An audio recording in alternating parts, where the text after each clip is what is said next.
Hai, Assalamualaikum. Nama saya Muhammad Fazli Fuad bin Razak. Uh, Nombor matrik saya adalah 06DKA20F2072. Sekarang saya akan menerangkan bahagian part poin 1.1, menerangkan prinsip syariah.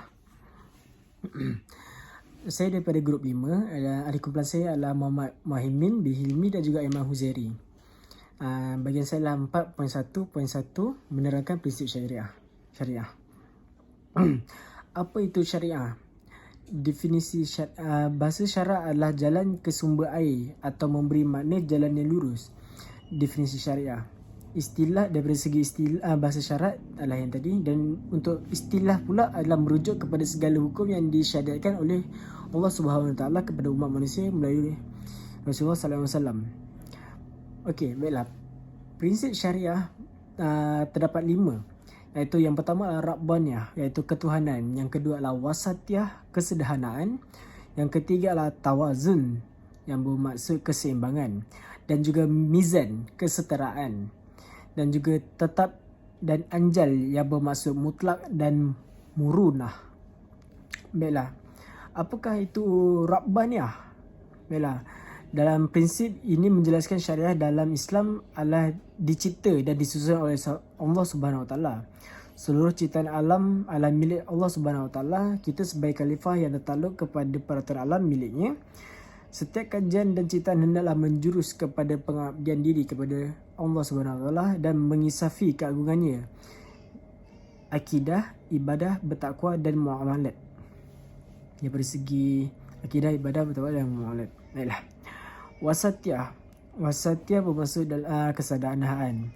Dalam syariat adalah memberi makna segala hukum hakamnya adalah bersifat sederhana, tidak ekstrim dan juga tidak terlalu minimum, tidak terlalu berlembut Baiklah, kepada yang berlebihan ataupun berkurangan. Boleh berlaku perubahan dan penyelesaian tertentu pada pelaksanaan hukum mengikut keperluan yang tertentu.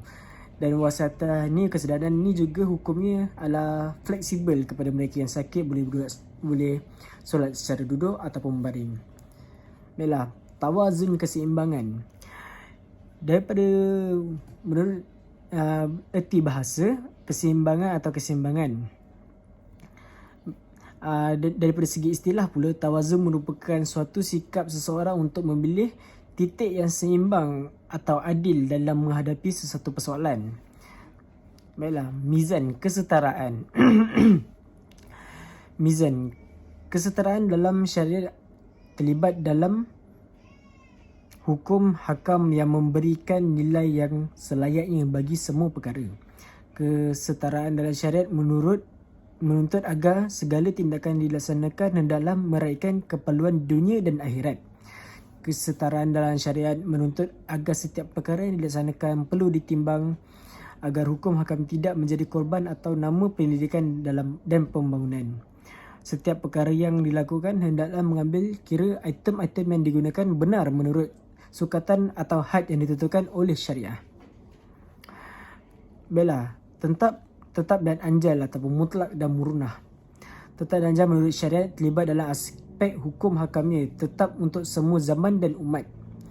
Contohnya seperti solat ditetapkan oleh setiap zaman dan juga umat. Tapi fakta menariknya adalah ianya diwajibkan selepas baginda Nabi Muhammad SAW ketika peristiwa Isra dan Mi'raj, dan ketika itulah solat diwajibkan.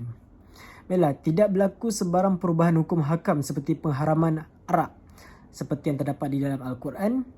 Arak dan perkara yang memabukkan adalah haram di sisi Islam. Dan ini berlanjutan sehinggalah ke akhirat. Pengharaman boleh dikecualikan atau digugurkan seandainya ada keperluan yang syar'i untuk menggunakannya. Salah satu contohnya terdapat pada zaman moden seperti sekarang, terdapat ubat-ubatan yang menggunakan enzim khinzir dan juga perkara yang haram seperti yang perkara yang agak kurang baik, contohnya air kencing musang dan sebagainya lah. Baiklah, salah satu contohnya lagi adalah arak terpaksa digunakan untuk tujuan perubatan. Alkohol digunakan untuk tujuan perubatan. Kelonggaran ini boleh dilakukan seandainya tiada pilihan lain bagi mengubati penyakit yang membahaya. Salah satu contohnya, alkohol digunakan untuk disinfeksi luka-luka ataupun alkohol juga digunakan untuk melegakan kesakitan yang dialami. Baiklah, itu sahaja daripada saya. Muhammad Fazli Fahmi Razak. Terima kasih.